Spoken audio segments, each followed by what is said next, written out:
మాట్లాడాను. అది నువ్వు మర్చిపోయావేమో కానీ నీ మిగతా పార్టిసిపెంట్స్ అందరూ ఏంటో గుర్తుపెట్టుకున్నారు మరి. అండ్ ఇంకో విషయం, ఈ సిరీస్ సంబంధించి మాట్లాడుకుందాము. నువ్వు గాయత్రి ఫేవరెటిజం, శ్రీలలిత ఇంకోళ్ళు అని రకరకాల పేర్లు తీస్తున్నావు. నాకు అదేంటో అర్థం కావట్లేదు. కానీ వీళ్ళెవ్వరూ మ్యాంగో మ్యూజిక్లో పాడలేదమ్మా, నువ్వు తప్ప. నేను నిన్నే ఎందుకు పిలిచాను వీడియో చేయడానికి? నిహాల్ గారు నీ గురువు గారు అష్టలక్ష్మి స్తోత్రం చేసినప్పుడు నేను వెనకాల కోరస్ బ్యాచ్లో నువ్వు పాడావు, గుర్తుందా నీకు?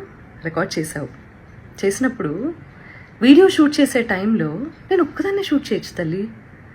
నువ్వు బాడీ షేమింగ్ అని మాట్లాడుతున్నావు కదా, నేను వేరే ఎవరినో నలుగురిని నా వెనకాల కూర్చోపెట్టుకుని చేయొచ్చమ్మా. నేను పర్టికులర్గా పిలిచాను ఇంటికి. పాపం ఒంటరిగా నువ్వు మీ అమ్మగారు వెళ్తారు, అయ్యో లేదు అలా కాదు అని చెప్పి